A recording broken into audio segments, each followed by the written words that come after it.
Okay. Interest is payable half yearly on 30th June and 31st December. Interest date दिया हुआ है और आपको दिया है कि 1 सितंबर 2010 को Mrs Meenal sold 90,000 12% debentures rupees 90,000 means this is again the face value of 12% debentures at rupees 95 cum interest. Sale का एक ट्रांजैक्शन दिया हुआ है। These 12% debentures are quoted at rupees 96 per debenture at stock exchange on 31st March 2011. Draw up 12% debentures account in the books of Mrs. Meenal for the year ended 31st March 2011. मतलब हमको क्या करना है, मीनल के books में debenture account बनाना है और year ending क्या है 31st March 2011। वो वैसे भी हमको समझ में आना चाहिए। We are starting on 1st April and year ending should be 31st March. तो first हम लोग अकाउंट बनाते हैं। So in the books of क्या है ये, in the books of Mrs. Meenal, आप लोग करो मत, I'll give you sufficient time to do. Let us first understand के करना कैसे। 12% debentures account ही है, yes. For the year ended is 31st March 2011. यहाँ पे दिया हुआ है date 31st March 2011. Interest due date is 30th June and 31st December, वो भी हमने लिखा हुआ है। So this is something which is already given in your problem. Okay, अभी पहला क्वेश्चन मेरा आपसे ये है, whether interest due date and year ending date matches. क्या इंटरेस्ट ड्यू डेट और ईयर एंडिंग डेट मैच होता है क्या? No ma'am. Interest due date is, no ma'am. हाँ एक मिनट, 31st March आपका ईयर एंडिंग डेट है और इंटरेस्ट ड्यू डेट क्या है 30th June and 31st December। तो दिस डजंट मैच, ये मैच नहीं होता है। अगर ईयर एंडिंग डेट और इंटरेस्ट ड्यू डेट मैच नहीं होगा तो क्या होगा? अगर इंटरेस्ट ड्यू डेट और ईयर एंडिंग डेट मैच नहीं होता है तो क्या होता है? Accrued interest. एक्रूड इंटरेस्ट आता है। क्या आता है? Accrued interest. There will be accrued interest. हमेशा याद रखो, ये टाइप के प्रॉब्लम स्टार्ट करने से पहले हम पहले एक वर्किंग नोट करते हैं। क्या करते हैं? We do one working note. That working note is, वो वर्किंग नोट होता है कि हम सारे ट्रांजैक्शंस को डेट वाइज अरेंज करते हैं। ट्रांजैक्शन को किसके हिसाब से अरेंज करते हैं? Date wise. This is what you should do. अगर ये आपने कर लिया ना तो आपका आधे से ज्यादा काम इजी हो जाएगा। अभी 1 अप्रैल 2010 का ओपनिंग बैलेंस कितना है? 1 अप्रैल 2010 को you have opening balance, correct?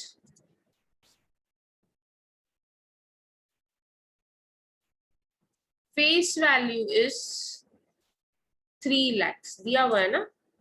Face value is 3 lakhs।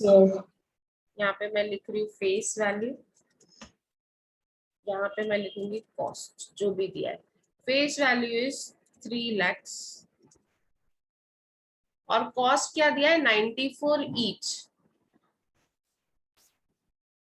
Okay, अभी अगर एक डिबेंचर 100 रुपीज का और डिबेंचर्स की फेस वैल्यू 3 lakhs है, एक डिबेंचर कितने का है? 100 रुपीज का और डिबेंचर्स की फेस वैल्यू है 3 लाख। तो what would be the number of debentures? Number of debentures कितना होगा? बोलो जल्दी। एनीवन? 3000? 30,000 नहीं पुष्पा। देखो, एक डिबेंचर 100 रुपए का है तो 3 लाख में कितने डिबेंचर्स आएंगे? तो 3 लाख डिवाइड बाय 100 तो कितना होता है? Divide 3 lakh by 100 तो you will get number of debentures, that is 3000। कितना आएगा? 3000। अभी नेक्स्ट क्या ट्रांजैक्शन दिया है? 1 सितंबर को दिया है कि मीनल ने सेल किया है। 1 सितंबर 2010 को मीनल ने 90,000 के डिबेंचर सेल किए, लेकिन ड्यू डेट ऑफ इंटरेस्ट हमको हमेशा याद रखनी है। 1 सितंबर का सेल अगर मैं रिकॉर्ड कर रही हूँ तो उससे पहले इंटरेस्ट ड्यू डेट आता है 30th जून। उससे पहले आता है interest due date, that is 30th June. तो यहाँ पे इंटरेस्ट रिसीव्ड होगा। 1 सितंबर को सेल है, 90,000 फेस वैल्यू के डिबेंचर्स सेल किए हैं। क्या रेट पे सेल किए हैं? 95 कम इंटरेस्ट। मैं खाली कम लिखूंगी तो भी समझेगा ना। नंबर ऑफ डिबेंचर्स यहाँ पे कितने होंगे? What would be the number of debentures? कितने होंगे number of debentures? 900, correct? Yes. कैसे आया 900?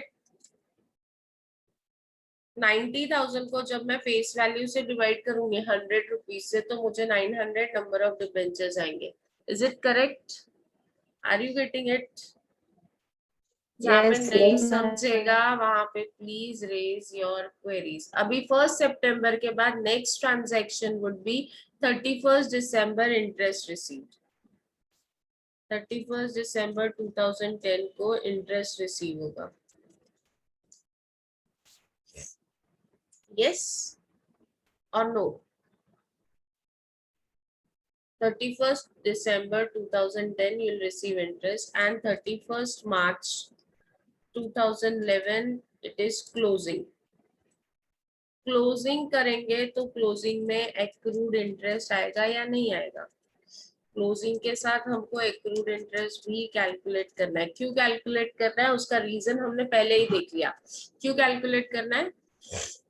Why we need to calculate accrued interest? Because year ending date and interest due date does not matches। क्यों calculate करना है? क्योंकि year ending date और interest due date match नहीं हो रहा है, इसके लिए हमको कैलकुलेट करना पड़ेगा। जैसे अगर हम क्लोजिंग में एक्रूड इंटरेस्ट कैलकुलेट कर रहे हैं, वैसे हमको ओपनिंग में भी एक्रूड इंटरेस्ट कैलकुलेट करना पड़ेगा। अभी क्यों कैलकुलेट करना पड़ेगा यहाँ पे जस्टिफाई हो जाएगा। अभी ये 30th जून 2010 से पहले इंटरेस्ट कब मिला होगा? 30th जून 2010 से पहले इंटरेस्ट कब मिला होगा? 31st December. 31st December। It is a cycle, remember that it is a cycle। अभी अगर previous interest receive date is 31st December 2009, आप ईयर मत लिखो, ईयर लिखोगे तो कंफ्यूज हो जाओगे। मैं लिख रही हूँ, इसके लिए आपको लिखना जरूरी नहीं है। देखो 30th जून के बाद 31st December, 31st December के बाद वापस 30th जून, ये साइकिल ऐसा ही है। तो 30th जून से पहले इंटरेस्ट कब मिला होगा? 31st December को। ये पॉइंट क्लियर है? Previous year Yes, ma'am. Interest clear है? ये 31st December वाला पॉइंट सबको? Yes, ma'am. देखो Yes. साल में 2 बार इंटरेस्ट मिलता है, 30th जून और 31st December को। 30th जून के बाद 31st December, और 30th जून से पहले भी 31st December को ही मिला होगा इंटरेस्ट, बराबर। अभी 31st December तक मुझे इंटरेस्ट मिला है, लेकिन जनवरी फरवरी मार्च का 3 महीने का इंटरेस्ट मिला नहीं है, that is accrued interest. 31st December तक का इंटरेस्ट मिला है, मतलब 1 अप्रैल को जब आप ओपनिंग एंट्री करोगे तो वहां पे गैप है 3 महीने का। दिसंबर से Yes, ma'am. अप्रैल तक कितना गैप है? 3 months। yes or no? Yes, ma'am. there is a gap of 3 months चाहिए, तो आप कैलकुलेट करके देखो। दिसंबर तक इंटरेस्ट मिला है, जनवरी फरवरी मार्च, 1 अप्रैल है तो अप्रैल काउंट नहीं करेंगे, तो 3 months का इंटरेस्ट जो है वो पेंडिंग है। अभी 30th जून को मुझे कितने पीरियड का इंटरेस्ट मिलेगा? 30th जून को मुझे कितने मंथ का इंटरेस्ट मिलेगा? कहाँ से काउंट करना है? प्रीवियस इंटरेस्ट रिसीव डेट, मतलब ये 31st December से 30th जून कितने मंथ्स होते हैं? जनवरी फरवरी मार्च अप्रैल मई जून। कैलकुलेट करो, जनवरी फरवरी मार्च अप्रैल मई एंड जून, कितने मंथ्स हुए? 6 months। तो इंटरेस्ट तो जब साल में 2 बार अगर मिल रहा है तो definitely it is going to be receive for 6 months only. अभी ये 1 सितंबर को आपने सेल किया, मैंने बोला ना परचेज हो या सेल हो, इंटरेस्ट कैलकुलेशन से ही आपका वो पॉइंट चालू होता है। अभी 1 सितंबर को अगर आपने सेल किया है तो कितने मंथ्स होंगे? जून से काउंट करना है। अभी सितंबर से पहले इंटरेस्ट कब मिला है? जून में। तो जून से अगर मैं सितंबर तक काउंट करूंगी तो कितने मंथ्स होते हैं? जून तक का तो इंटरेस्ट मिल गया, 30 जून तक का। जुलाई, अगस्त, सितंबर भी नहीं आएगा क्योंकि इट इज 1 सितंबर, सिर्फ 2 ही महीने हो रहे, जुलाई एंड अगस्त। 30 जून के बीच में 2 ही महीने का गैप है, जुलाई एंड अगस्त। और 1 सितंबर को आप क्या कर रहे हो? सो यहाँ पे कितने मंथ्स आए? 2 मंथ्स का इंटरेस्ट आएगा। Are you all getting it? Yes ma'am. अभी 30 जून से 31 दिसंबर कितना गैप है? हमेशा याद रखो, इंटरेस्ट रिसीव डेट से ही हमको लेना है कोई भी ट्रांजैक्शन, बीच का कोई डेट लेने का नहीं। अभी मुझे 31 दिसंबर को इंटरेस्ट रिसीव करना है तो मैं कहां से काउंट करूंगी? इंटरेस्ट रिसीव डेट से। दैट इज 30 जून से लेके 31 दिसंबर तक कितना होता है? देखो, जून तक का तो इंटरेस्ट मिल गया, जुलाई, अगस्त, सितंबर, 5 months. अक्टूबर, नवंबर एंड दिसंबर। 5 कैसे हुआ? Let us count again. जून तक का इंटरेस्ट 6. मिला है, हाँ, जून तक का इंटरेस्ट मिला है, जुलाई, अगस्त, सितंबर, अक्टूबर, नवंबर एंड दिसंबर। कितने मंथ्स होते हैं? 6 months. months. 6 So it months. is 6 months. अभी whether there will be accrued interest or not, यहीं से आपको समझ में आ जाएगा। 31 दिसंबर से लेके 31 मार्च गैप है क्या मंथ्स का? 31 दिसंबर से लेके 31 मार्च। Do you find any gap? आपको कुछ गैप मिल रहा है? Yes ma'am. जनवरी, फरवरी February. एंड मार्च, 3 महीने का गैप मिला कि नहीं मिला? Yes ma'am. Yes, ma'am. जनवरी, फरवरी और मार्च, 3 महीने का गैप आ रहा है कि नहीं आ रहा है?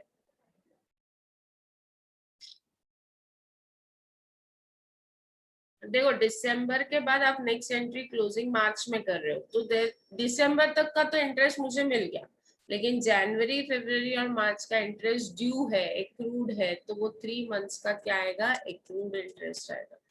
Is it clear? Clear Yes. है? यस अगर मैम। आप ये चार्ट बना के सम करोगे तो आई कैन एश्योर यू कि जिंदगी में कभी कुछ गलत नहीं करोगे। चलो लेट अस स्टार्ट करें? Yes, no?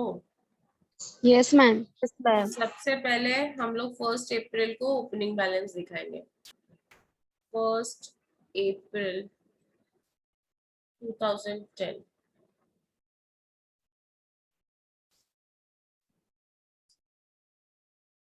मैं ना थोड़ा शॉर्टकट, 1 अप्रैल 2010 मैंने यहाँ पे लिखा to balance brought down. This is my opening balance. Opening balance always comes on the debit side. कहाँ आता है? डेबिट साइड में आता है।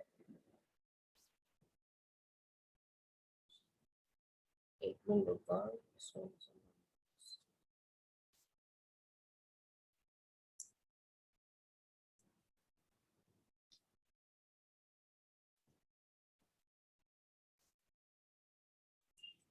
यस, फेस वैल्यू कितना है ओपनिंग बैलेंस में? What is the face value in opening balance?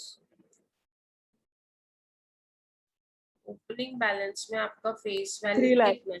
3 lakh. 3 lakh. 3 lakh. 3 lakh. तो यहाँ पे मैंने लिखा 3 लाख।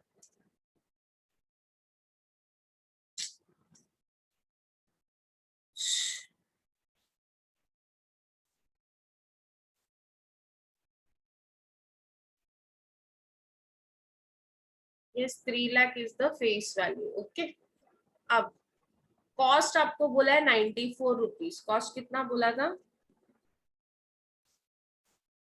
ओपनिंग बैलेंस में 94 is your cost. 94 per debenture. कितने डिबेंचर्स है? 3000। सो 3000 इंटू 94 करो कितना होता है?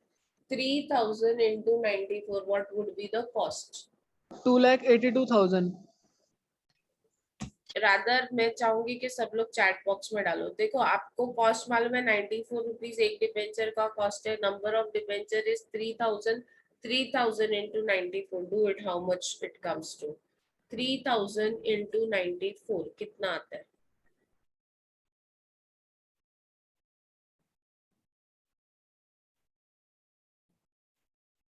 so it is 2,82,000. ओके, अब एक्रूड इंटरेस्ट कैलकुलेट करना है। क्या कैलकुलेट करना है हमको? Accrued interest. एक्रूड इंटरेस्ट का फॉर्मूला याद है क्या है? Accrued interest equals to face value, कौन है भैया, face value into rate of interest into number of months divide by 12, correct? Face value into rate of interest divide into number of months divide by 12। So face value कितना है? 3 lakhs into rate of interest is 12% into number of months आपने निकाला है, ये देखो यहाँ पे months, 3 divided by 12। चलो calculate what is accrued interest. मैंने एक्रूड इंटरेस्ट का फॉर्मूला यूज किया, face value into rate of interest into number of months divide by 12। 3 lakh into 12% into 3 divide by 12 कितना होता है? इतना ज्यादा नहीं होगा सोहेल। 3 लाख इंटू 12% करो पहले, कितना होता है? 12%, परसेंट का साइन दबाना मत भूलना। 3 lakh into 12% into 3 divide by 12। Satyam, Vaishnavi, Reena, all are at the similar answer. That is 9,000. कितना होता है? 9,000 मैम। Yes. Accrued interest कितना आया? 9,000. समझ में आ रहा है आप लोगों को क्या कर रही हूँ मैं? सो मैंने एक्रूड इंटरेस्ट के कॉलम में लिख दिया 9,000। मेरा ओपनिंग कंप्लीट हो गया। I have completed my opening. पहला स्टेप खत्म हो गया। अभी नेक्स्ट ट्रांजैक्शन क्या है? What is next transaction? 30 जून 2010 को इंटरेस्ट रिसीव करना है। क्या करना है? Interest received. 30 जून हमको इंटरेस्ट रिसीव करना है।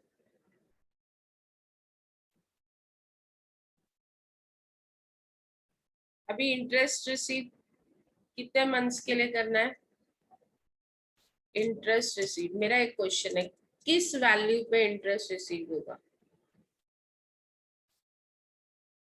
इंटरेस्ट रिसीव करना है, ये आपका वर्किंग नोट नंबर 1 का। जब आपको पूरा समझ में आ जाएगा ना, तो इतना सारा आपको वर्किंग नोट बनाने की जरूरत नहीं पड़ेगी। You will be able to do it on your own. अभी इंटरेस्ट रिसीव करेंगे किस पे? What is the investment with you? Interest receive किस पे होता है? इन्वेस्टमेंट पे होता है ना।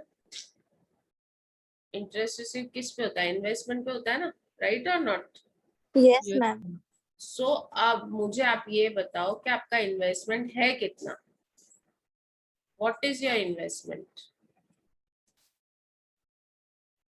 इन्वेस्टमेंट कितना है?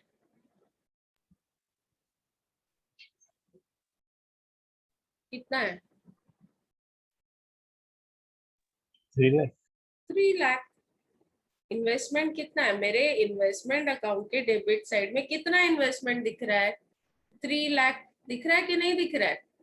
Yes. Face value of investment with me is 3 lakh. ये वाला फिगर जो मैंने बोल्ड किया दिखा?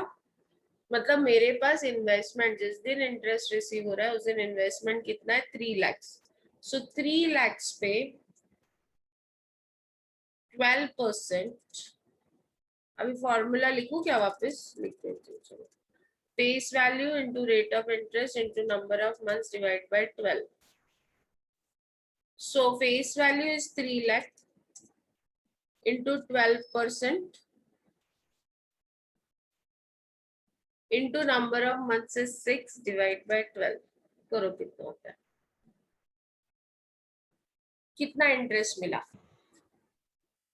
18,000। 18,000। Interest received is 18,000। 6 महीने का अगर 3 महीने का अगर 9,000 है तो 6 महीने का 18,000 ही होएगा ना। यस और नो? यस। अभी Yes, ma'am. इंटरेस्ट रिसीव कौन से साइड आता है? इंटरेस्ट मिला मतलब पैसा आया by bank. whenever you receive money it is always by bank। मैंने यहाँ पे लिखा 30 जून 2010 by bank.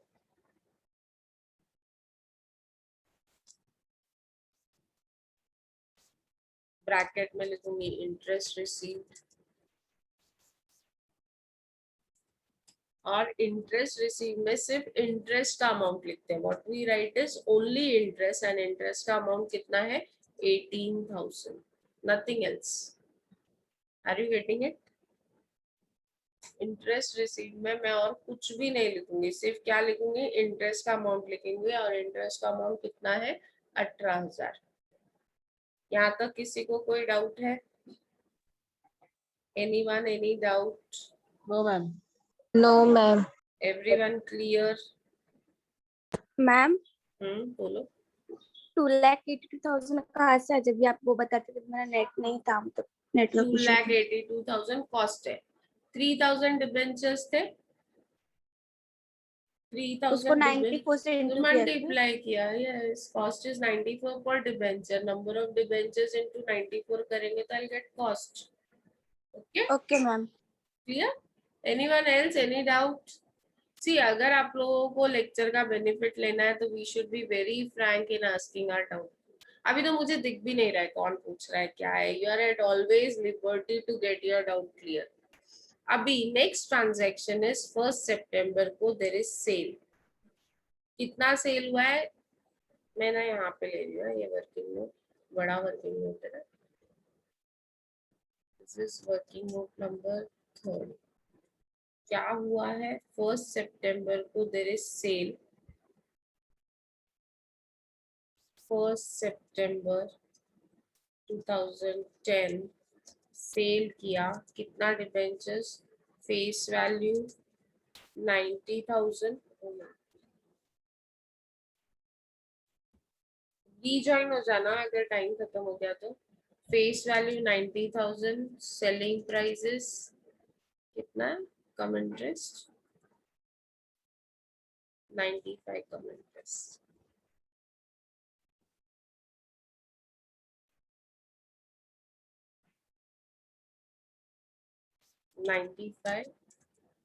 Come interest. Okay.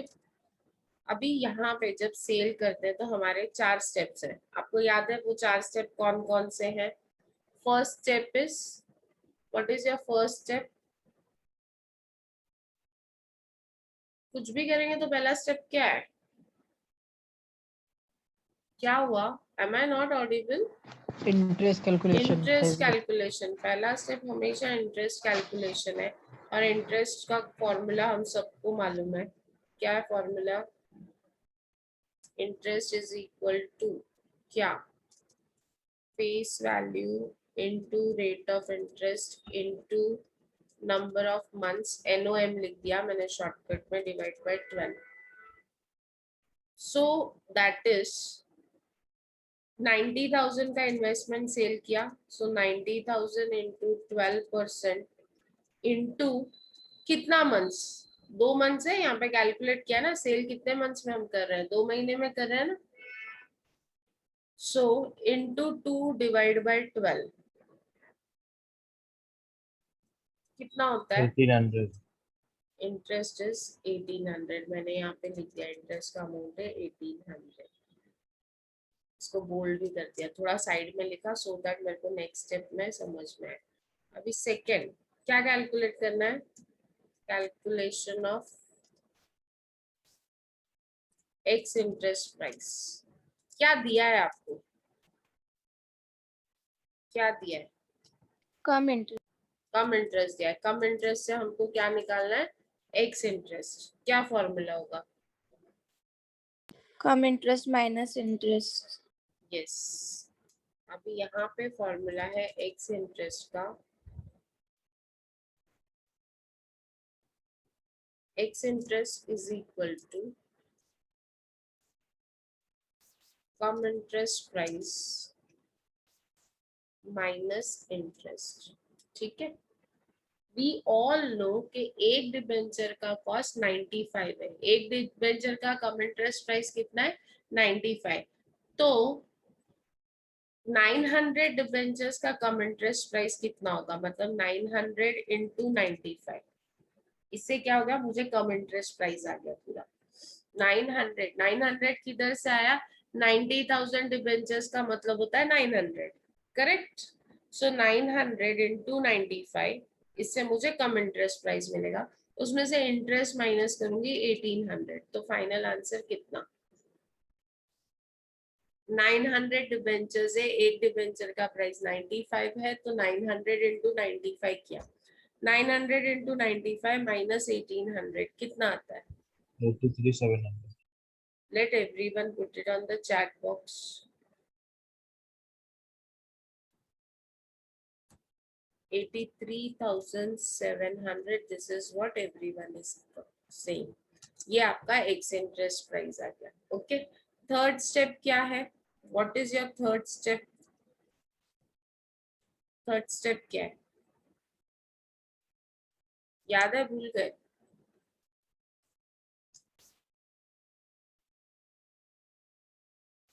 Third step is calculation of weighted average cost.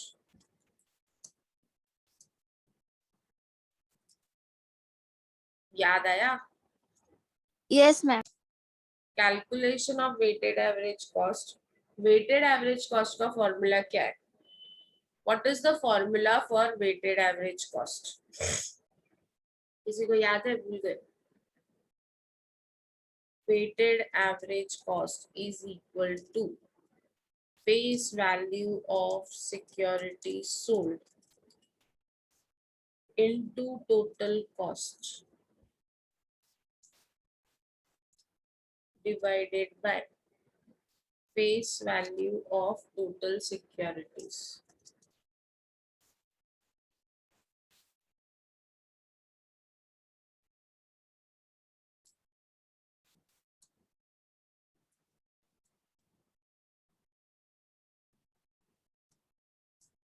अभी ये ध्यान से देखो, जो आपने सिक्योरिटीज बेचा है, whatever securities you have sold, आपने जो भी सिक्योरिटी सेल किया है,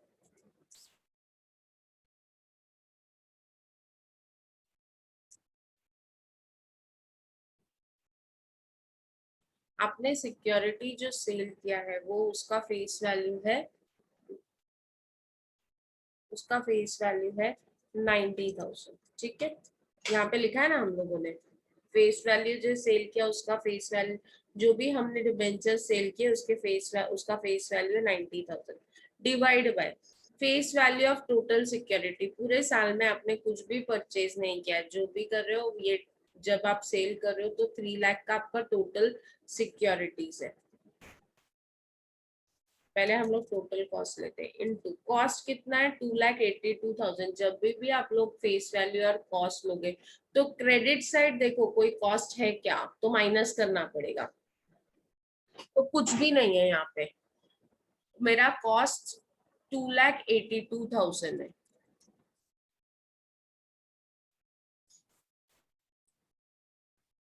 divided by face value of total securities. ये जो आपके फेस वैल्यू कॉलम में ये जो दिख रहा है ना, ये वाला, ये 3 लाख ये लेना है.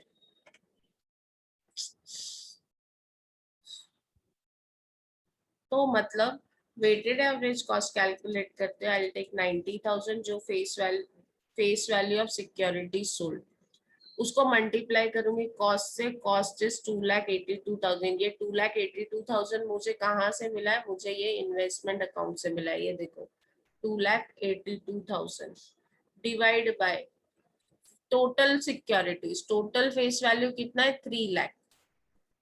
Are you able to see it?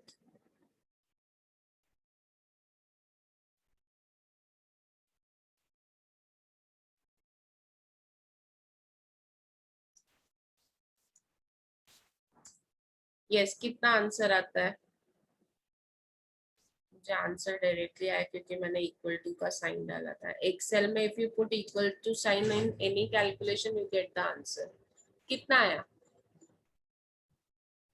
Yes everyone please calculate for fast. Answer कितना आ रहा है? 84,600.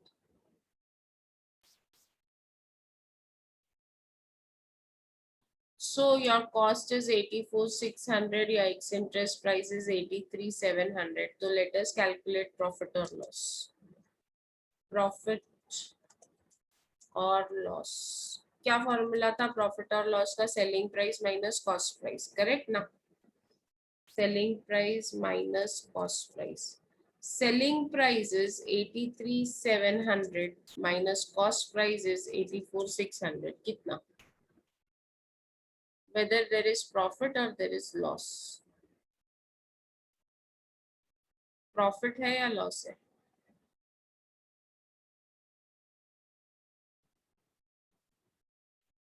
कौन है ये प्रॉफिट बोलने वाला? आंसर नेगेटिव आ रहा है. आप 83,700 में से 84,600 माइनस करोगे तो there is loss, there is no profit. Loss आ रहा है ना? माइनस में आंसर आएगा. देखो yes minus ma'am. Minus Yes, में ma'am. आंसर आएगा तो लॉस ही है ना. 900 लॉस. अभी इसको रिकॉर्ड करना है. इसको क्या करना है? हमको रिकॉर्ड करना है. ऑलवेज रिमेम्बर, ये जो वेटेड एवरेज कॉस्ट निकाला हमने, ये कहीं पे रिकॉर्ड नहीं होता है. ये सिर्फ प्रॉफिट कैलकुलेट करने के लिए हमने ये कॉस्ट निकाला था. इसको कहीं नहीं रिकॉर्ड करते. हम इंटरेस्ट रिकॉर्ड करते हैं, हम सेलिंग प्राइस रिकॉर्ड करते हैं और हम लॉस रिकॉर्ड करते हैं. चलो लेट अस रिकॉर्ड. सेल्स कौन से साइड आएगा? सेल्स कौन से साइड आएगा? Credit. Credit side. 1 सितंबर 2010 बाय बैंक. ब्रैकेट में लिखेंगे सेल. सेल होता है तो पैसा आता है ना अगेन बाय बैंक. आपने जो इन्वेस्टमेंट सेल किया हो उसका सेल, उसके फेस वैल्यू थी 90,000. इंटरेस्ट था 1800 और उसका सेलिंग प्राइस था 83